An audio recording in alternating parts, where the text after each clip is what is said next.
ਸਤਨਾਮ ਵਾਹਿਗੁਰੂ ਸਾਹਿਬ ਜੀ। ਇੱਕ ਓੰਕਾਰ ਸਤਨਾਮ ਕਰਤਾ ਪੁਰਖ ਨਿਰਭਉ ਨਿਰਵੈਰ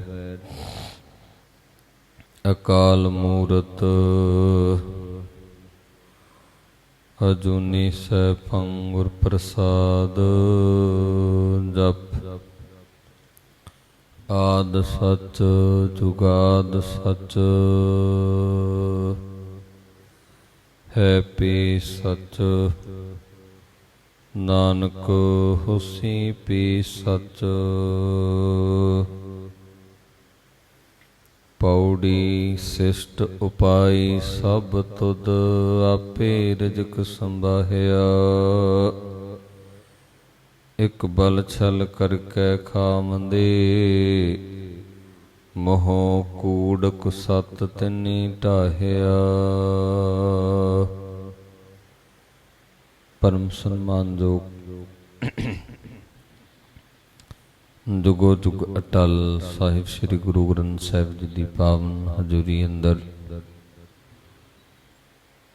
ਸੁਭਾਈਮਾਨ ਗੁਰੂ ਪਿਆਰੇ ਗੁਰੂ ਸਵਾਰੇ ਸਤਸੰਗੀ ਜਨੋ, ਪਾਤਸ਼ਾਹ ਨੇ ਕਿਰਪਾ ਕੀਤੀ ਹੈ ਅੰਮ੍ਰਿਤ ਵੇਲੇ ਸਾਹਿਬ ਦੀ ਪਾਵਨ ਹਜ਼ੂਰੀ ਅੰਦਰ ਜੁੜ ਬੈਠਣ ਦਾ ਸੁਭਾਗ ਸਮਾਂ ਬਖਸ਼ਿਸ਼ ਹੋਇਆ ਹੈ। ਗੁਰੂ ਬਖਸ਼ੀ ਫਤਿਹ ਪ੍ਰਵਾਨ ਕਰੀ ਆਖੋ ਜੀ। ਵਾਹਿਗੁਰੂ ਜੀ ਕਾ ਖਾਲਸਾ ਵਾਹਿਗੁਰੂ ਜੀ ਕੀ ਫਤਿਹ। ਪਾਵਨ ਲੜੀਵਾਰ ਕਥਾ ਵਿਚਾਰ ਦੇ ਵਿੱਚੋਂ ਰੋਜ਼ਾਨਾ ਇੱਕ ਸ਼ਬਦ ਆਪਾਂ ਸਤਿਗੁਰੂ ਪਾਤਸ਼ਾਹ ਜੀ ਦੀ ਪਾਵਨ ਬਾਣੀ ਦਾ ਵਿਚਾਰ ਕਰਦੇ ਹਾਂ। ਕੱਲ ਦਾ ਪਾਵਨ ਸ਼ਬਦ ਸਰਵਣ ਕੀਤਾ ਸੀ, ਜਿਹਦੀ ਵਿਚਾਰ ਸੀ ਕਿ ਮਾਲਕਾ ਪਰਮੇਸ਼ਰ ਇਸ ਸੰਸਾਰ ਨੂੰ ਪੈਦਾ ਕਰਨ ਵਾਲਾ ਵੀ ਤੂੰ ਖੁਦ ਹੈ, ਪਾਲਣ ਪੋਸ਼ਣ ਵਾਲਾ ਵੀ ਖੁਦ ਹੈ, ਤੇ ਇਸ ਸੰਸਾਰ ਤੇ ਜੋ ਕੁਝ ਹੈ ਸਭ ਕੁਝ ਤੇਰੇ ਹੁਕਮ ਦੇ ਵਿੱਚ ਹੈ।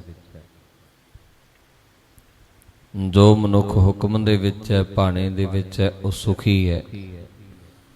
ਜੋ ਹੁਕਮ ਤੋਂ ਪਰੇ ਹੈ ਉਸ ਨੂੰ ਦੁੱਖ ਮਿਲਦਾ ਹੈ। ਹੁਕਮ ਨਾ ਜਾਣੈ ਬਹੁਤਾ ਰੋਵੈ, ਅੰਦਰ ਧੋਖਾ ਨੀਂਦ ਨਾ ਸੋਵੈ। ਪਾਤਸ਼ਾਹ ਕਹਿੰਦੇ ਉਹ ਸੁੱਖ ਦੀ ਨੀਂਦ ਵੀ ਨਹੀਂ ਸੌ ਸਕਦਾ ਜਿਹੜਾ ਮਨੁੱਖ ਉਸ ਮਾਲਕ ਦੇ ਹੁਕਮ ਦੇ ਅੰਦਰ ਨਹੀਂ ਹੈ। ਕਿਉਂਕਿ ਗੁਰਬਾਣੀ ਕਹਿੰਦੀ ਹੈ ਹੁਕਮ ਮੰਨਿਆ ਹੋਵੇ ਪ੍ਰਵਾਨ, ਤਾਂ ਖਸਮੇ ਕਾ ਮਹਿਲ ਪਾਏ ਸੀ।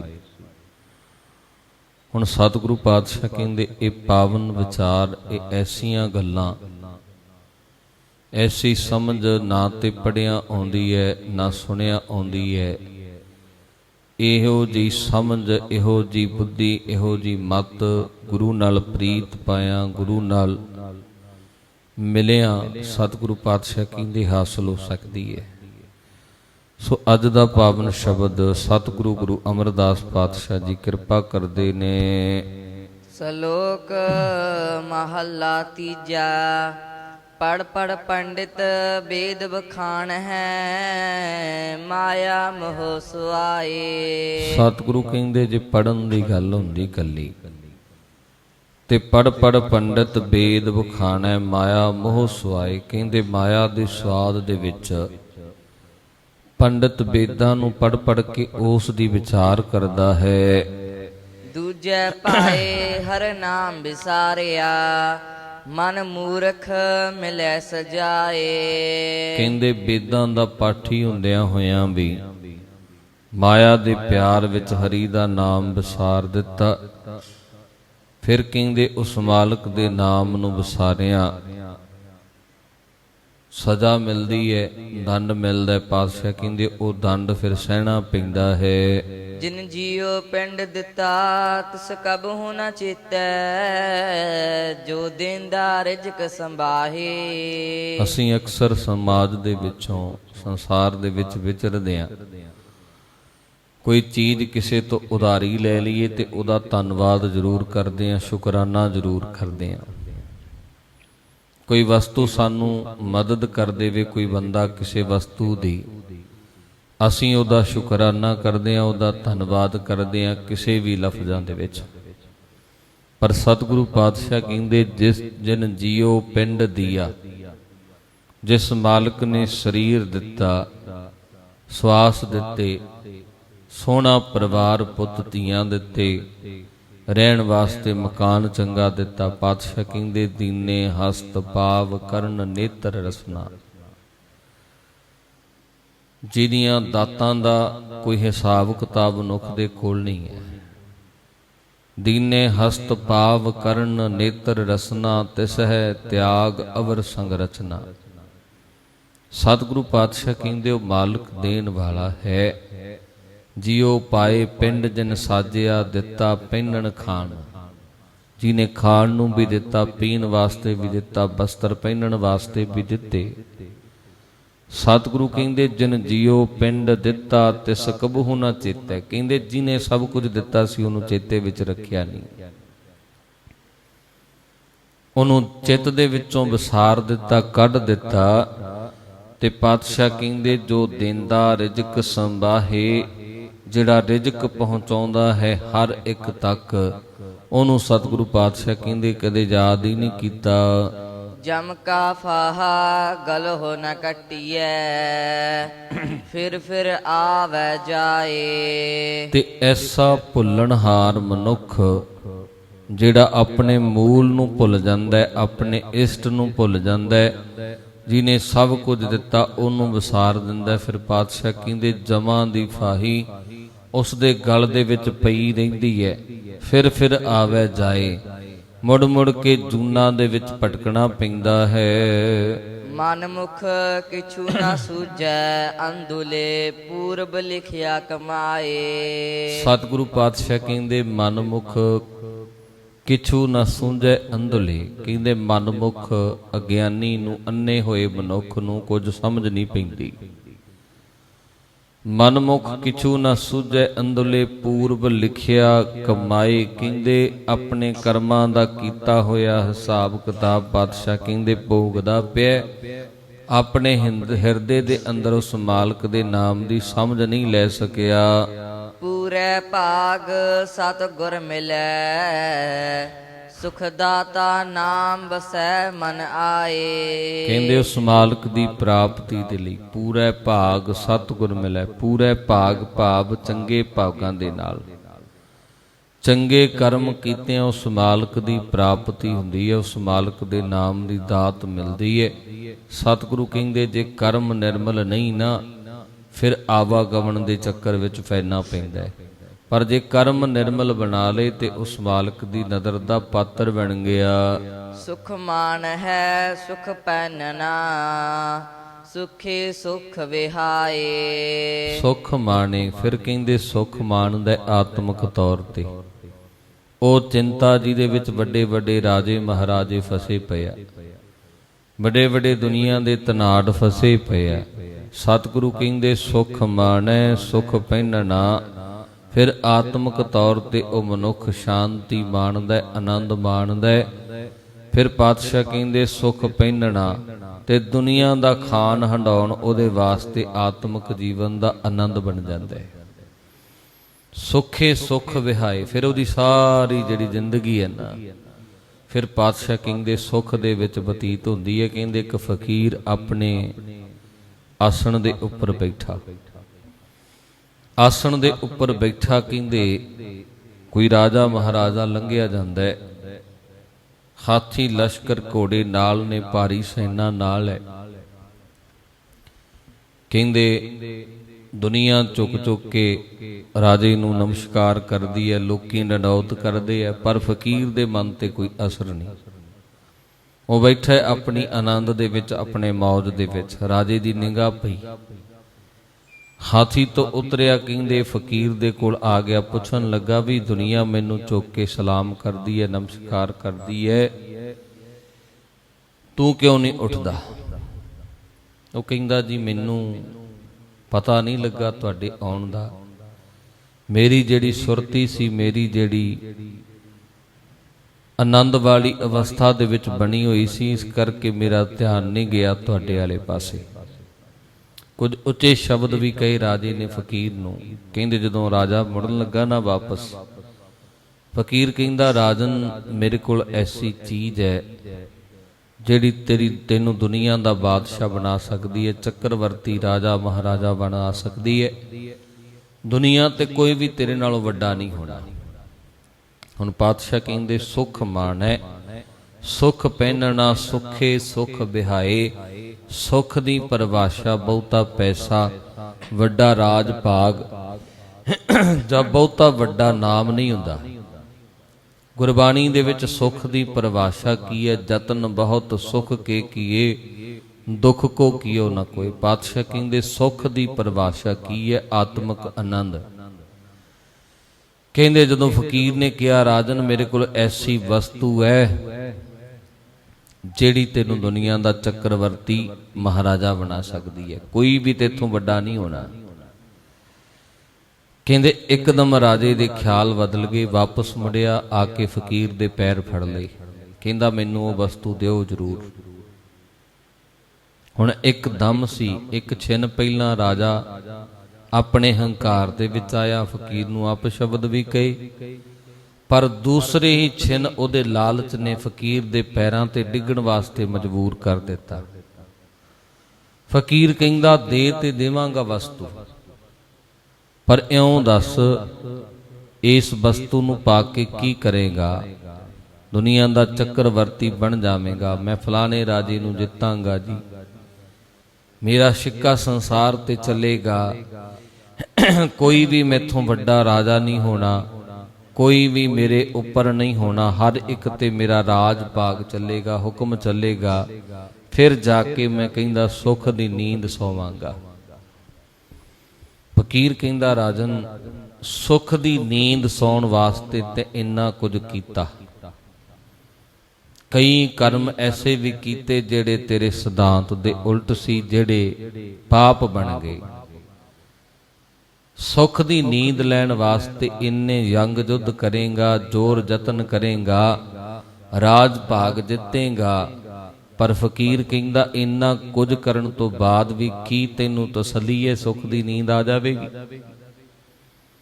ਕੀ ਤੈਨੂੰ ਇਹ ਪੱਕਾ ਨਿਸ਼ਚਾ ਹੈ ਇੰਨਾ ਕੁਝ ਕਰਨ ਤੋਂ ਬਾਅਦ ਤੂੰ ਆਪਣੀ ਸੇਜਾ ਤੇ ਸੁੱਖ ਦੀ ਨੀਂਦ ਸੌ ਲਵੇਂਗਾ? ਕਹਿੰਦਾ ਵੇਖ ਮੇਰੇ ਵੱਲ ਨਾ ਘੋੜੇ ਹੈ, ਨਾ ਹਾਥੀ ਹੈ, ਨਾ ਲਸ਼ਕਰ ਹੈ, ਨਾ ਫੌਜ ਹੈ, ਕੁਝ ਵੀ ਨਹੀਂ, ਨਾ ਮਹਿੰਗਾ ਕੋਈ ਬੈੱਡ ਹੈ, ਨਾ ਮਖਮਲੀ ਸੇਜਾਂ ਨੇ, ਭਾਵੇਂ ਮੇਰੀ ਕੁੱਲੀ ਕਹਿੰਦੇ ਬਹੁਤੀ ਸੋਹਣੀ ਨਹੀਂ, ਭਾਵੇਂ ਮੇਰਾ ਬਿਸਤਰਾ ਸੋਹਣਾ ਨਹੀਂ, ਭਾਵੇਂ ਮੇਰਾ ਆਸਣ ਕੋਈ ਬਹੁਤਾ ਚੰਗਾ ਨਹੀਂ, ਰਾਜਨ ਅੱਜ ਵੀ ਮੈਂ ਸੁੱਖ ਦੀ ਨੀਂਦ ਲੈਣਾ ਜਿੰਨਾ ਕੁ ਸਮਾਂ ਸੌਣਾ ਹੈ। ਸਤਿਗੁਰੂ ਪਾਤਸ਼ਾਹ ਕਹਿੰਦੇ ਸੁਖ ਮਾਣੈ ਸੁਖ ਪਹਿਨਣਾ ਸੁਖੇ ਸੁਖ ਬਿਹਾਏ। ਜਿਸ ਨੇ ਉਸ ਮਾਲਕ ਦੀ ਰਮਜ ਨੂੰ ਸਮਝ ਲਿਆ, ਉਸ ਮਾਲਕ ਦੀ ਕੁਦਰਤ ਨੂੰ ਸਮਝ ਲਿਆ, ਸਤਿਗੁਰੂ ਕਹਿੰਦੇ ਉਹ ਆਤਮਿਕ ਤੌਰ ਤੇ ਆਨੰਦ ਮਾਣਦਾ ਤੇ ਪੂਰੀ ਜ਼ਿੰਦਗੀ ਸੁਖ ਭੋਗਦਾ ਹੈ। ਨਾਨਕ ਸੋ ਨਾਉ ਮਨੋਹ ਨਾ ਵਿਸਾਰੀਐ, ਜਿਤ ਦਰ ਸੱਚੈ ਸੋਭਾ ਪਾਏ। ਕਿਉਂਕਿ ਸਤਿਗੁਰੂ ਪਾਤਸ਼ਾਹ ਕਹਿੰਦੇ ਐ ਜਿਨ ਕੈ ਪੱਲੇ ਧਨ ਵਸੈ, ਤਿਨ ਕਾ ਨਾਉ ਫਕੀਰ, ਜਿਨ ਕੈ ਹਿਰਦੈ ਤੂੰ ਵਸੈ, ਤੇ ਨਰ ਗੁਣੀ ਗਹੀਰ। ਦੁਨੀਆ ਦੀ ਨਜ਼ਰ ਵਿੱਚ ਪੈਸੇ ਵਾਲਾ ਫਕੀਰ ਹੋ ਸਕਦਾ ਹੈ, ਸੁਖੀ ਹੋ ਸਕਦਾ ਹੈ, ਪਰ ਸਤਿਗੁਰੂ ਪਾਤਸ਼ਾਹ ਕਹਿੰਦੇ ਬਸਤਾ ਟੁੱਟੀ ਝੁੰਪੜੀ, ਤੀਰ ਸਭ ਛਿੰਨਾ, ਜਾਤ ਨ ਪਤ ਨ ਆਦਰੋ ਉਦਿਆਨ ਪਰਮਿੰਨਾ, ਮਿੱਤਰ ਨ ਇਠ ਧਨ ਰੂਪਹੀਨ, ਕਿਛ ਸਾਕ ਨ ਸਿੰਨਾ, ਰਾਜਾ ਸਗਲੀ ਸ੍ਰਿਸ਼ਟ ਕਾ ਹਰ ਨਾਮ ਮਨ ਭਿੰਨਾ। ਸਤਿਗੁਰੂ ਕਹਿੰਦੇ ਜੇ ਹਿਰਦੇ ਅੰਦਰ ਮਾਲਕਾ ਤੇਰੀ ਯਾਦ ਹੈ, ਕਿਸੇ ਵੇਲੇ ਕਲਗੀਧਰ ਪਾਤਸ਼ਾਹ ਇਸ ਵਿਚਾਰ ਦੇ ਉੱਪਰ ਸ਼ਬਦ ਬਖਸ਼ਿਸ਼ ਕਰਦੇ ਆ। ਮਾਛੀਵਾੜੇ ਦੇ ਜੰਗਲਾਂ ਦੇ ਵਿੱਚ ਕੰਡਿਆਂ ਦੀ ਸੇਜ ਤੇ ਕਲਗੀਧਰ ਪਾਤਸ਼ਾਹ ਪਏ ਹੈ ਤੇ ਇੱਕ ਸੁੱਖ ਦੀ ਪਰਿਭਾਸ਼ਾ ਦਿੰਦੇ ਆ। ਮਿੱਤਰ ਪਿਆਰੇ ਨੂੰ ਹਾਲ ਮੁਰੀਦਾਂ ਦਾ ਕਹਿਣਾ, ਤੁਧ ਬਿਨ ਰੋਗ ਰਜਾਈਆਂ ਦਾ ਓਡਣ, ਨਾਗ ਨਿਵਾਸਾਂ ਦੇ ਰਹਿਣਾ, ਸੂਲ ਸੁਰਾਹੀ ਖੰਜਰ ਪਿਆਲਾ, ਬਿੰਗ ਕਸਾਈਆਂ ਦਾ ਸਹਿਣਾ, ਯਾਰੜੇ ਦਾ ਸਾਨੂੰ ਸੱਥਰ ਚੰਗਾ, ਭੱਠ ਖੇੜਿਆਂ ਦਾ ਰਹਿਣਾ। ਕਲਗੀਧਰ ਪਾਤਸ਼ਾਹ ਇਸ ਪਾਵਨ ਸ਼ਬਦ ਵਿੱਚ ਕਹਿੰਦੇ ਆ, ਹੇ ਪਰਮੇਸ਼ਰ, ਜੇ ਤੇਰੀ ਯਾਦ ਹਿਰਦੇ ਵਿੱਚ ਨਹੀਂ ਨਾ, ਤਾਂ ਲੱਖਾਂ ਰੁਪਏ ਦੀ ਬਣਾਈ ਹੋਈ ਸੇਜ ਕਹਿੰਦੇ ਇਉਂ ਲੱਗਦੀ ਹੈ ਜਿਵੇਂ ਮਨੁੱਖ ਸੱਪਾਂ ਦੀਆਂ ਸਿਰੀਆਂ ਦੇ ਉੱਪਰ ਪਿਆ ਹੁੰਦਾ, ਜ਼ਹਿਰ ਘੋਲਦਾ ਪਿਆ। ਸਤਿਗੁਰੂ ਪਾਤਸ਼ਾਹ ਕਹਿੰਦੇ, ਸੂਲ ਸੁਰਾਹੀ ਖੰਜਰ ਪਿਆਲਾ, ਬਿੰਗ ਕਸਾਈਆਂ ਦਾ ਸਹਿਣਾ। ਪਰ ਕਹਿੰਦੇ ਜੇ ਤੇਰੀ ਯਾਦ ਹਿਰਦੇ ਵਿੱਚ ਹੈ ਨਾ, ਤਾਂ ਅੱਜ ਕੰਡਿਆਂ ਦੀ ਸੇਜ ਵੀ ਪਾਤਸ਼ਾਹ ਕਹਿੰਦੇ ਭਲੀ ਲੱਗਦੀ ਪਈ ਹੈ, ਸੋਹਣੀ ਲੱਗਦੀ ਪਈ ਹੈ। ਨਾਨਕ ਸੋ ਨਾਉ ਮਨੋ ਨਾ ਵਿਸਾਰੀਐ, ਜਿਤ ਦਰ ਸੱਚੈ ਸੋਭਾ ਪਾਏ। ਪਾਤਸ਼ਾਹ ਕਹਿੰਦੇ ਜੇ ਸੁਖ ਮਾਨਣਾ ਤਾਂ ਉਸ ਮਾਲਕ ਦੇ ਨਾਮ ਨੂੰ ਹਿਰਦੇ ਵਿੱਚੋਂ ਨਾ ਵਿਸਾਰੀ। ਜਿਤ ਦਰ ਸੱਚੈ ਸੋਭਾ ਪਾਏ, ਜਿਸ ਨਾਮ ਨਾਲ ਉਸ ਖਸਮ ਦੀ ਕਚਹਿਰੀ ਦੇ ਵਿੱਚ ਕਹਿੰਦੇ ਪੱਤ ਮਿਲੇਗੀ, ਸੋਭਾ ਮਿਲੇਗੀ। ਮਹੱਲਾ ਤੀਜਾ। ਸਤਿਗੁਰ ਸੇਵ ਸੁਖ ਪਾਇਆ, ਸਚ ਨਾਮ ਗੁਣ ਤਾਸ। ਸਤਿਗੁਰੂ ਕਹਿੰਦੇ ਸਤਿਗੁਰ ਸੇਵ ਸੁਖ ਪਾਇਆ, ਸਚ ਨਾਮ ਗੁਣ ਤਾਸ। ਗੁਣ ਤਾਸ ਕਹਿੰਦੇ ਆ ਗੁਣਾਂ ਦਾ ਖਜ਼ਾਨਾ। ਜਿਨ੍ਹਾਂ ਨੇ ਗੁਰੂ ਕੀ ਸੇਵਾ ਕੀਤੀ, ਗੁਰੂ ਕੇ ਦਰ ਤੇ ਝਾੜੂ ਫੇਰਿਆ, ਜੋੜੇ ਝਾੜੇ, ਗੁਰੂ ਕੀ ਟਹਿਲ ਕੀਤੀ, ਪਾਤਸ਼ਾਹ ਕਹਿੰਦੇ ਉਹਨਾਂ ਨੇ ਗੁਰੂ ਨਾਨਕ ਦੇ ਘਰ ਦੇ ਵਿੱਚੋਂ ਗੁਣਾਂ ਦਾ ਖਜ਼ਾਨਾ ਲੱਭ ਲਿਆ। ਉਹ ਖੁਦ ਗੁਣਾਂ ਦਾ ਖਜ਼ਾਨਾ ਬਣ ਗਏ। ਗੁਰਮਤੀ ਆਪ ਪਛਾਣਿਆ, ਰਾਮ ਨਾਮ ਪਰਗਾਸ। ਆਪਣੇ ਇਲਾਕੇ ਦੇ ਵਿੱਚੋਂ ਭਾਈ ਬਹਿਲੋ ਜੀ, ਜਿਨ੍ਹਾਂ ਦੇ ਅਸਥਾਨ ਦੇ ਉੱਪਰ ਜੋੜ ਮੇਲਾ ਵੀ ਚੱਲਦਾ ਪਿਆ, ਉਹਨਾਂ ਦੇ ਦਿਨ ਮਨਾਏ ਜਾ ਰਹੇ। ਸਤਿਗੁਰੂ ਕਹਿੰਦੇ ਜਿਨ੍ਹਾਂ ਨੇ ਗੁਰੂ ਨਾਨਕ ਦੇ ਘਰ ਦੀ ਸੇਵਾ ਕੀਤੀ, ਭਾਈ ਬਹਿਲੋ ਨੇ ਲੰਬਾ ਸਮਾਂ ਸਤਿਗੁਰੂ ਗੁਰੂ ਅਰਜਨ ਦੇਵ ਸਾਹਿਬ ਪਾਤਸ਼ਾਹ ਦੇ ਚਰਨਾਂ 'ਚ ਰਹਿ ਕੇ ਸੇਵਾ ਕੀਤੀ। ਸਤਿਗੁਰੂ ਪਾਤਸ਼ਾਹ ਦੀਆਂ ਖੁਸ਼ੀਆਂ ਲਈਆਂ, ਉਹਨਾਂ ਨੇ ਗੁਣਾਂ ਦਾ ਖਜ਼ਾਨਾ ਲੱਭਿਆ। ਜਦੋਂ ਸੇਵਾ ਸਫਲ ਹੋਈ ਨਾ, ਤੇ ਧੰਨ ਗੁਰੂ ਅਰਜਨ ਦੇਵ ਸਾਹਿਬ ਪਾਤਸ਼ਾਹ ਦੇ ਬਚਨ ਹਾਸਲ ਕੀਤੇ। ਭਾਈ ਬਹਿਲੋ ਸਭ ਤੋਂ ਪਹਿਲੋਂ ਸਤਿਗੁਰੂ ਪਾਤਸ਼ਾਹ ਕਹਿੰਦੇ ਗੁਰਮਤੀ ਆਪ ਪਛਾਣਿਆ, ਰਾਮ ਨਾਮ ਪਰਗਾਸ। ਜਿਨ੍ਹਾਂ ਨੇ ਗੁਰੂ ਦੀ ਮੱਤ ਲੈ ਕੇ ਆਪਣੇ ਆਪ ਨੂੰ ਪਛਾਣ ਲਿਆ ਤੇ ਉਸ ਮਾਲਕ ਦੇ ਨਾਮ ਦਾ ਉਹਨਾਂ ਦੇ ਹਿਰਦੇ ਅੰਦਰ ਪਾਤਸ਼ਾਹ ਕਹਿੰਦੇ ਫਿਰ ਚਾਨਣ ਹੋ ਗਿਆ, ਪ੍ਰਕਾਸ਼ ਹੋ ਗਿਆ। ਜਿਹੜੀ ਹਨੇਰੇ ਦੇ ਵਿੱਚ ਦੁਨੀਆ ਆਪਣਾ ਜੀਵਨ ਬਤੀਤ ਕਰਦੀ ਹੈ, ਅਗਿਆਨਤਾ ਦੇ ਵਿੱਚ, ਪਾਤਸ਼ਾਹ ਕਹਿੰਦੇ ਉਹ ਅਗਿਆਨਤਾ ਕੱਟੀ ਗਈ ਤੇ ਹਿਰਦੇ ਅੰਦਰ ਗੁਰੂ ਦੇ ਨਾਮ ਦਾ ਪ੍ਰਕਾਸ਼ ਹੋ ਗਿਆ। ਸੱਚੋ ਸੱਚ ਕਮਾਵਣਾ, ਵਡਿਆਈ ਵੱਡੇ ਪਾਸ। ਫਿਰ ਉਹ ਨਰੋਲ ਉਸ ਮਾਲਕ ਦੇ ਨਾਮ ਦੀ ਕਮਾਈ ਕਰਦਾ, ਉਸ ਮਾਲਕ ਦੇ ਦਰ ਤੇ ਪਹੁੰਚ ਕੇ ਵੱਡੀ ਵਡਿਆਈ ਦਾ ਮਾਲਕ ਬਣ ਜਾਂਦਾ ਹੈ। ਜੀਉ ਪਿੰਡ ਸਭ ਤਿਸ ਕਾ, ਸਿਫਤ ਕਰੇ ਅਰਦਾਸ। ਫਿਰ ਪਾਤਸ਼ਾਹ ਕਹਿੰਦੇ ਉਹ ਜਾਣਦਾ ਹੈ ਜੀਉ ਪਿੰਡ ਸਭ ਤਿਸ ਕਾ। ਜੀਉ ਭਾਵ ਜਿੰਦ, ਪਿੰਡ ਭਾਵ ਸਰੀਰ। ਕਹਿੰਦੇ ਆਤਮਾ ਵੀ ਉਸ ਮਾਲਕ ਦੀ ਹੈ, ਜਿੰਦ ਵੀ ਉਸ ਮਾਲਕ ਦੀ ਹੈ ਤੇ ਇਹ ਸਰੀਰ ਵੀ ਉਸ ਮਾਲਕ ਦਾ ਹੈ। ਫਿਰ ਇਹ ਸਭ ਕੁਝ ਜਾਣ ਕੇ ਉਸ ਮਾਲਕ ਦੀ ਮਨੁੱਖ ਵਡਿਆਈ ਕਰਦਾ ਹੈ। ਸੱਚਾ ਸ਼ਬਦ ਸਲਾਹਣਾ, ਸੁਖੇ ਸੁਖ ਨਿਵਾਸ। ਤੇ ਸਤਿਗੁਰੂ ਪਾਤਸ਼ਾਹ ਕਹਿੰਦੇ ਸੱਚੇ ਸੱਚ ਸਲਾਹਣਾ, ਸੁਖੇ ਸੁਖ ਨਿਵਾਸ। ਉਹ ਸ਼ਬਦ ਦੇ ਰਾਹੀਂ ਉਸ ਮਾਲਕ ਦੀ ਸਿਫਤ ਕਰਦਾ ਹੈ, ਵਡਿਆਈ ਕਰਦਾ ਹੈ। ਵੱਡੇ ਕੀਆਂ ਵਡਿਆਈਆਂ ਕਿਛ ਕਹਿਣਾ ਕਹਿਣ ਨਾ ਜਾਏ। ਫਿਰ ਪਾਤਸ਼ਾਹ ਕਹਿੰਦੇ ਹਮੇਸ਼ਾ ਦੇ ਲਈ, ਸਦਾ ਦੇ ਲਈ ਉਸ ਆਨੰਦ ਦਾ ਮਾਲਕ ਬਣ ਜਾਂਦਾ, ਜਿਹੜਾ ਆਨੰਦ ਕਦੇ ਖਤਮ ਨਹੀਂ ਹੁੰਦਾ। ਸਾਰੀ ਜ਼ਿੰਦਗੀ ਇੱਥੇ ਵੀ ਆਨੰਦ ਤੇ ਅੱਗੇ ਵੀ ਆਨੰਦ ਮਿਲਦਾ ਹੈ। ਜਪ ਤਪ ਸੰਜਮ ਮਨੈ ਮਾਹੈ, ਬਿਨ ਨਾਵੈ ਤ੍ਰਿਗ ਜੀਵਾਸ। ਤੇ ਸਤਿਗੁਰੂ ਪਾਤਸ਼ਾਹ ਕਹਿੰਦੇ ਜਪ ਤਪ ਸੰਜਮ ਮਨੈ ਮਾਹੇ, ਬਿਨ ਨਾਵੈ ਤ੍ਰਿਗ ਜੀਵਾਸ। ਮਾਲਕ ਦੀ ਸਿਫਤ ਸਲਾਹ ਮਨ ਵਿੱਚ ਵਸਾਉਣੀ, ਇਹੀ ਕਹਿੰਦੇ ਉਸ ਲਈ ਫਿਰ ਜਪ ਹੈ, ਇਹੀ ਤਪ ਹੈ ਤੇ ਇਹੀ ਪਾਤਸ਼ਾਹ ਕਹਿੰਦੇ ਫਿਰ ਸੰਜਮ ਬਣ ਜਾਂਦਾ ਹੈ, ਇੰਦਰੀਆਂ ਨੂੰ ਵਿਕਾਰਾਂ ਤੋਂ ਰੋਕਣ ਦਾ। ਹੁਣ ਸੰਜਮ ਮਨੁੱਖ ਵਰਤ ਤੇ ਰੱਖ ਲੈਂਦਾ, 10 ਦਿਨ ਵੀ ਰੱਖ ਲੇਗਾ, 20 ਦਿਨ ਵੀ ਰੱਖ ਲੇਗਾ, ਸਾਲ ਵੀ ਰੱਖ ਲੇਗਾ, ਨਹੀਂ ਕੁਛ ਹੁੰਦਾ। ਪਰ ਸਤਿਗੁਰੂ ਕਹਿੰਦੇ ਅਸਲ ਵਰਤ ਕੀ ਹੈ, ਅਸਲ ਸੰਜਮ ਕੀ ਹੈ? ਅੱਖਾਂ ਨੂੰ ਮਾੜਾ ਵੇਖਣ ਤੋਂ ਰੋਕਣਾ, ਕੰਨਾਂ ਨੂੰ ਕਿਸੇ ਦੀ ਚੁਗਲੀ, ਕਿਸੇ ਦੀ ਨਿੰਦਿਆ ਸੁਣਨ ਤੋਂ ਰੋਕਣਾ, ਜੀਵ ਨੂੰ ਕਿਸੇ ਦੀ ਬੁਰਿਆਈ, ਕਿਸੇ ਬਾਰੇ ਮਾੜੇ ਸ਼ਬਦ ਬੋਲਣ ਤੋਂ ਰੋਕਣਾ, ਮਨ ਨੂੰ ਕਿਸੇ ਪ੍ਰਤੀ ਗੰਦਾ ਸੋਚਣ ਤੋਂ ਰੋਕਣਾ। ਇਹੀ ਸਭ ਤੋਂ ਵੱਡਾ ਸੰਜਮ ਹੈ। ਪਾਤਸ਼ਾਹ ਕਹਿੰਦੇ ਜਪ ਤਪ ਸੰਜਮ ਮਨੈ ਮਾਹੇ, ਬਿਨ ਨਾਵੈ ਤ੍ਰਿਗ ਜੀ ਵਾਸ। ਉਹਦੇ ਵਾਸਤੇ ਫਿਰ ਮਾਲਕ ਦਾ ਨਾਮ ਹੀ ਸਾਰਿਆਂ ਦਾ ਸੰਜਮ ਬਣ ਜਾਂਦਾ ਹੈ। ਤੇ ਸਤਿਗੁਰੂ ਪਾਤਸ਼ਾਹ ਕਹਿੰਦੇ ਨਾਮ ਤੋਂ ਸਖਣਾ ਜੀਵਨ ਫਟਕਾਰ ਜੋਗ ਪ੍ਰਤੀਤ ਹੁੰਦਾ ਹੈ। ਗੁਰਮਤੀ ਨਾਉ ਪਾਈਐ, ਮਨ ਮੁਖ ਮੋਹਿ ਬਿਨਾਸ਼। ਤੇ ਇਸ ਕਰਕੇ ਗੁਰੂ ਦੀ ਮੱਤ ਤੇ ਚੱਲਿਆ ਪਾਤਸ਼ਾਹ ਕਹਿੰਦੇ ਇਹ ਮਾਣ ਤੇ ਸਤਕਾਰ ਮਿਲਦਾ, ਇੱਜ਼ਤ ਮਿਲਦੀ ਹੈ, ਉਸ ਮਾਲਕ ਦੇ ਦਰ ਤੇ ਭਰੋਸਾ ਮਿਲਦਾ ਹੈ। ਗੁਰਮਤੀ ਨਾਉ ਪਾਈਐ, ਮਨ ਮੁਖ ਮੋਹ ਬਿਨਾਸ਼।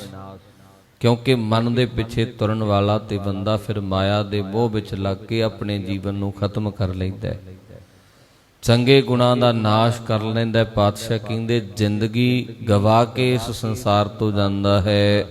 ਜਿਉ ਭਾਵੈ ਤਿਉ ਰਾਖ ਤੂੰ, ਨਾਨਕ ਤੇਰਾ ਦਾਸ।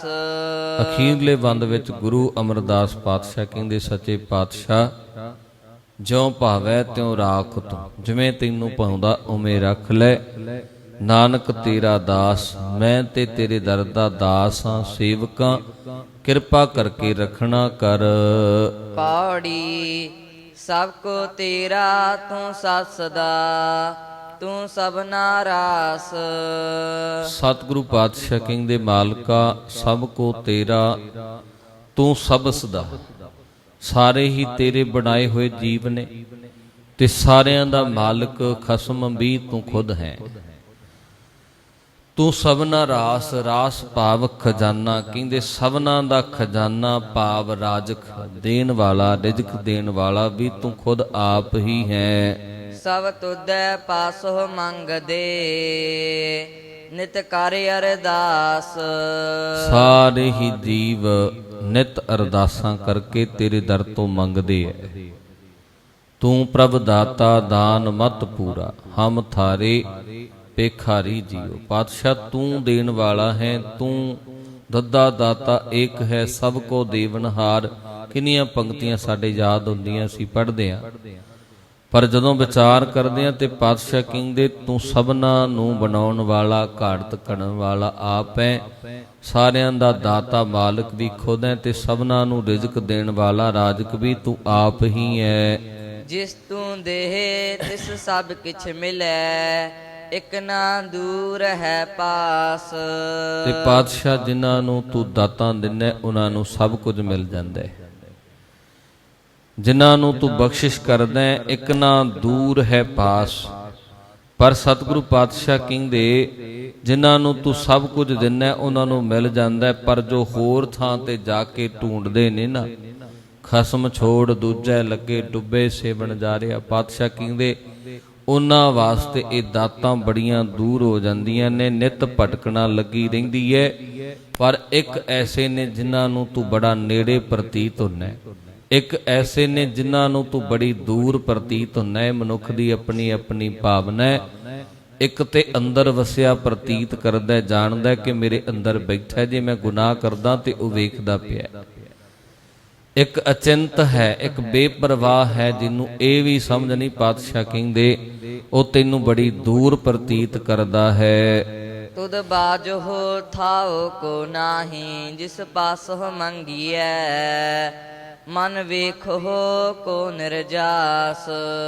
ਫਿਰ ਕਹਿੰਦੇ ਕੋਈ ਹੋਰ ਥਾਂ ਹੈ ਵੀ ਨਹੀਂ ਹੈ, ਕਿੱਥੋਂ ਜਾ ਕੇ ਮੰਗਾ, ਕਿੱਥੋਂ ਜਾ ਕੇ ਮੇਰੀਆਂ ਲੋੜਾਂ ਪੂਰੀਆਂ ਹੋਣ। ਤੁਧ ਬਾਝੋਂ ਥਾਓ ਕੋ ਨਾਹੀ, ਤੇਰੇ ਤੋਂ ਬਿਨਾ ਮੇਰੇ ਵਾਸਤੇ ਹੋਰ ਕੋਈ ਥਾਂ ਨਹੀਂ। ਜੋ ਤੂੰ ਦੇ ਸਕਦਾ ਹੈ ਨਾ, ਉਹ ਹੋਰ ਕੋਈ ਨਹੀਂ ਦੇ ਸਕਦਾ। ਭਾਵੇਂ ਮਨੁੱਖ ਸਾਰੀ ਉਮਰ ਦੌੜ ਦੇ ਵਿੱਚ ਲੱਗਿਆ ਰਹਿੰਦਾ, ਰੀਸੋ ਰੀਸ ਤੁਰਦਾ ਜ਼ਰੂਰ ਰਹਿੰਦਾ, ਕਦੇ ਕਿਤੇ ਮੱਥਾ ਟੇਕਦਾ, ਕਦੇ ਕਿਤੇ ਮੱਥਾ ਟੇਕਦਾ, ਪਰ ਪਾਤਸ਼ਾਹ ਗੁਰੂ ਅਮਰਦਾਸ ਜੀ ਕਹਿੰਦੇ ਮੇਰੇ ਵਾਸਤੇ ਤੁਧ ਬਾਝੋਂ ਥਾਓ ਕੋ ਨਾਹੀ, ਜਿਸ ਪਾਸੋਂ ਮੰਗੀਏ, ਮੈਂ ਕਿਹੜੇ ਪਾਸੇ ਜਾ ਕੇ ਮੰਗਾ। ਮੇਰੇ ਵਾਸਤੇ ਤੇਰੇ ਦਰ ਤੋਂ ਸਿਵਾਏ ਕੁਝ ਵੀ ਨਹੀਂ ਹੈ ਪਾਤਸ਼ਾਹ। ਮਨ ਵੇਖੋ ਕੋ ਨਿਰਜਾਸ, ਮੈਂ ਮਨ ਦੇ ਵਿੱਚ ਨਿਰਣਾ ਕਰਕੇ ਵੇਖ ਲਿਆ ਕਿ ਜੋ ਕੁਝ ਮੈਨੂੰ ਤੂੰ ਦੇ ਸਕਦਾ ਉਹ ਹੋਰ ਕਿਤੋਂ ਨਹੀਂ ਮਿਲਦਾ। ਸਭ ਤੁਧੈ ਨੂੰ ਸਾਲਾਹਿੰਦੇ, ਦਰ ਗੁਰਮੁਖਾਂ ਨੂੰ ਪਰਗਾਸ। ਕਹਿੰਦੇ ਸਾਰੇ ਹੀ ਜੀਵ ਤੇਰੀ ਵਡਿਆਈ ਕਰਦੇ ਐ। ਕਿਉਂ ਵਡਿਆਈ ਕਰਦੇ ਆ ਸੱਚੇ ਪਾਤਸ਼ਾਹ? ਤੂੰ ਕੋਈ ਵਡਿਆਈ ਦਾ ਭੁੱਖਾ ਨਹੀਂ ਹੈ, ਤੈਨੂੰ ਕੋਈ ਇਹ ਲਾਲਚ ਨਹੀਂ ਹੈ ਕਿ ਜੀਵ ਤੇਰੀ ਵਡਿਆਈ ਕਰੇ। ਪਾਤਸ਼ਾਹ ਕਹਿੰਦੇ ਉਹ ਵੀ ਨੇ ਜਿਹੜੇ ਨਿਤ ਕੋਸਦੇ ਐ, ਮੰਦਾ ਹੀ ਸ਼ਬਦ ਬੋਲਦੇ ਐ, ਤੈਨੂੰ ਕੋਈ ਫਰਕ ਨਹੀਂ ਪੈਂਦਾ। ਉਹ ਵੀ ਹੈ। ਸਤਿਗੁਰੂ ਪਾਤਸ਼ਾਹ ਕਹਿੰਦੇ ਸੁਣਿਆ ਸਿੱਧ ਪੀਰ ਸੁਰਨਾਥ, ਸੁਣਿਆ ਧਰਤ ਤਵਲੇ ਆਕਾਸ। ਕਿੰਨੇ ਨੇ ਸਤਿਗੁਰੂ ਪਾਤਸ਼ਾਹ ਕਹਿੰਦੇ ਕੇਤੇ ਇੰਦ ਚੰਦ ਸੂਰ, ਕੇਤੇ ਕੇਤੇ ਮੰਡਲ ਦੇਸ਼, ਕੇਤੇ ਸਿੱਧ ਬੁੱਧ ਨਾਥ, ਕੇਤੇ ਕੇਤੇ ਦੇਵੀ ਵੇਸ। ਕਹਿੰਦੇ ਕਿੰਨੇ ਨੇ ਜਿਹੜੇ ਨਿਤ ਤੇਰੀ ਪ੍ਰਸ਼ੰਸਾ ਕਰਦੇ ਪਿਆ, ਪਰ ਤੂੰ ਮਾਲਕਾ ਉਸਤਤ ਦਾ ਜ ਵਡਿਆਈ ਦਾ ਭੁੱਖਾ ਨਹੀਂ। ਪਰ ਸਤਿਗੁਰੂ ਪਾਤਸ਼ਾਹ ਸਭ ਤੁਧੈ ਨੋ ਸਾਲਾਹਨ ਦੇ, ਦਰ ਗੁਰਮੁਖਾਂ ਨੋ ਪ੍ਰਗਾਸ। ਕਹਿੰਦੇ ਤੂੰ ਗੁਰਮੁਖਾਂ ਦੇ ਮਨ ਦੇ ਵਿੱਚ ਆਪਣੇ ਨਾਮ ਰੂਪੀ ਚਾਨਣ ਨੂੰ ਪ੍ਰਗਟ ਕਰਨ ਵਾਲਾ, ਗਿਆਨ ਪ੍ਰਗਟ ਕਰਨ ਵਾਲਾ। ਇਸ ਕਰਕੇ ਸਤਿਗੁਰੂ ਤੇਰੀ ਸਭ ਵਡਿਆਈ ਕਰਦੇ ਐ। ਸ਼ਲੋਕ ਮਹਲਾ ਤੀਜਾ। ਪੰਡਿਤ ਪੜ ਪੜ ਉੱਚਾ ਕੂਕਦਾ, ਮਾਇਆ ਮੋਹਿ ਪਿਆਰ। ਸਤਿਗੁਰੂ ਪਾਤਸ਼ਾਹ ਅਗਲੇ ਸ਼ਬਦ ਦੇ ਵਿੱਚ ਇਸੇ ਪਾਵਨ ਸ਼ਬਦ ਦੇ ਨਾਲ ਰਲਦੀ ਮਿਲਦੀ ਵਿਚਾਰ, ਇਸੇ ਸ਼ਬਦ ਦੀ ਵਿਚਾਰ ਨੂੰ ਅੱਗੇ ਸਤਿਗੁਰੂ ਪਾਤਸ਼ਾਹ ਤੋਰਦੇ ਐ। ਪੰਡਿਤ ਪੜ ਪੜ ਉੱਚਾ ਕੂਕਦਾ, ਮਾਇਆ ਮੋਹ ਪਿਆਰ। ਅੰਤਰ ਬ੍ਰਹਮ ਨ ਚੀਨਈ, ਮਨ ਮੂਰਖ ਗਾਵਾਰ। ਦੂਜੇ ਭਾਈ ਜਗਤ ਪ੍ਰਬੋਧ ਦਾ, ਨਾ ਬੂਝੈ ਵਿਚਾਰ। ਬਿਰਥਾ ਜਨਮ ਗਵਾਇਆ, ਮਨ ਜੰਮੈ ਬਾਰੋ ਬਾਰ। ਬੜੀ ਵਿਚਾਰ ਇਹਦੇ ਨਾਲ ਸਾਂਝੀ। ਕਬੀਰ ਮੁੱਲਾ ਮੁਨਾਰੇ ਕਿਆ ਚੜ ਹੈ, ਸਾਈ ਨਾ ਬਹਿਰਾ ਹੋਏ, ਜਾਂ ਕਾਰਨ ਤੂੰ ਬਾਂਗ ਦੇ, ਦਿਲ ਹੀ ਭੀਤਰ ਚੋਏ। ਪਿਛਲੇ ਕਈ ਸ਼ਬਦਾਂ ਤੋਂ ਇੱਕੋ ਵਿਚਾਰ ਤੇ ਸਤਿਗੁਰੂ ਪਾਤਸ਼ਾਹ ਹਰ ਇੱਕ ਸ਼ਬਦ ਨੂੰ ਵਾਪਸ ਮੋੜ ਕੇ ਲੈ ਕੇ ਆ ਰਿਹਾ ਕਿ ਜਿਸ ਮਾਲਕ ਨੂੰ ਤੂੰ ਬੜੀ ਦੂਰ ਸਮਝਦਾ ਪਿਆ, ਜਿਸ ਮਾਲਕ ਨੂੰ ਤੂੰ ਬੜੀ ਦੂਰ ਜਾਣਿਆ ਹੈ, ਉਹ ਹਰ ਇੱਕ ਜਰੜੇ ਜਰੜੇ ਦੇ ਵਿੱਚ ਤੇਰੇ ਨਾਲ ਵਸਦਾ ਪਿਆ। ਪਰ ਸਮਝ ਜਿੱਦਨ ਪੈ ਗਈ, ਪਾਤਸ਼ਾਹ ਕਹਿੰਦੇ ਜਿਉਂ ਕਸਤੂਰੀ ਮਿਰਗ ਨਾ ਜਾਣੈ, ਭਰਮ ਦਾ ਭਰਮ ਭੁਲਾਇਆ। ਮਿਰਗ ਦੇ ਅੰਦਰ ਹੀ ਹੁੰਦੀ ਹੈ ਕਸਤੂਰੀ, ਪਰ ਉਹ ਸਾਰੀ ਉਮਰ ਉਹਦੀ ਖੁਸ਼ਬੂ ਲੈ ਲੈ ਕੇ ਭਟਕਦਾ ਰਹਿੰਦਾ। ਉਹਨੂੰ ਸਾਰੀ ਉਮਰ ਇਹ ਨਹੀਂ ਪਤਾ ਲੱਗਦਾ ਕਿ ਕਸਤੂਰੀ ਮੇਰੇ ਅੰਦਰ ਹੀ ਹੈ ਜਿਹਦੀ ਖੁਸ਼ਬੂ ਮੈਨੂੰ ਆ ਰਹੀ ਹੈ। ਇਸੇ ਤਰ੍ਹਾਂ ਪਾਤਸ਼ਾਹ ਕਹਿੰਦੇ ਉਸ ਮਾਲਕ ਦੇ ਨਾਮ ਦੀ ਖੁਸ਼ਬੂ ਤੇਰੇ ਅੰਦਰੋਂ ਪ੍ਰਗਟ ਹੋਣੀ ਹੈ। ਜਦ ਤੈਨੂੰ ਸਮਝ ਪੈ ਗਈ, ਜਦ ਸੇਵਾ ਦੇ ਵਿੱਚ ਸਿਮਰਨ ਦੇ ਵਿੱਚ ਮਨ ਲੱਗ ਗਿਆ, ਫਿਰ ਗੁਰਬਾਣੀ ਸਮਝ ਵੀ ਪੈ ਜਾਵੇਗੀ। ਸੋ ਸਤਿਗੁਰੂ ਪਾਤਸ਼ਾਹ ਕਿਰਪਾ ਕਰਦੇ ਇਹ ਅੱਜ ਦੇ ਪਾਵਨ ਸ਼ਬਦ ਦੀ ਵਿਚਾਰ। ਸਰਬੱਤ ਸੰਗਤਾਂ ਦਾ ਧੰਨਵਾਦ, ਕੋਟਾਨ ਕੋਟ ਧੰਨਵਾਦ, ਸ਼ੁਕਰਾਨਾ ਸਾਹਿਬ ਸ੍ਰੀ ਗੁਰੂ ਗ੍ਰੰਥ ਸਾਹਿਬ ਸੱਚੇ ਪਾਤਸ਼ਾਹ ਜੀਆਂ ਦਾ। ਸਤਿਗੁਰੂ ਪਾਤਸ਼ਾਹ ਕਿਰਪਾ ਕਰਨ, ਰਹਿਮਤ ਕਰਨ, ਦਰ ਹਾਜ਼ਰੀ ਪ੍ਰਵਾਨ ਕਰਨ। ਲੋਕ ਸੁਖੀਏ ਪਰਲੋਕ ਸੁਹੇਲੇ, ਨਾਨਕ ਹਰ ਪ੍ਰਭ ਆਪਹਿ ਮੇਲੇ। ਸਲੋਕ ਪਵਨ ਗੁਰੂ ਪਾਣੀ ਪਿਤਾ, ਦਿਵਸ ਰਾਤ ਦੁਇ ਦਾਈ ਦਾਇਆ। ਖਿਲੈ ਸਗਲ ਚੰਗਿਆਈਆਂ ਬੁਰਿਆਈਆਂ, ਵਾਚੈ ਧਰਮ ਹਦੂਰ। ਕਰਮੀ ਆਪੋ ਆਪਣੀ ਕੇ ਨੇੜੇ ਕੇ, ਜਿਨੀ ਨਾਮ ਧਿਆਇਆ ਗਏ ਮਸਕਤ। ਨਾਨਕ ਤੇ ਮੁਖ ਉਜਲੇ, ਜਿਨੀ ਨਾਮ ਧਿਆਇਆ। ਨਾਨਕ ਤੇ ਮੁਖ ਉਜਲੇ, ਕੀਤੀ ਛੁੱਟੀ। ਵਾਹਿਗੁਰੂ ਜੀ ਕਾ ਖਾਲਸਾ, ਵਾਹਿਗੁਰੂ ਜੀ ਕੀ ਫਤਿਹ।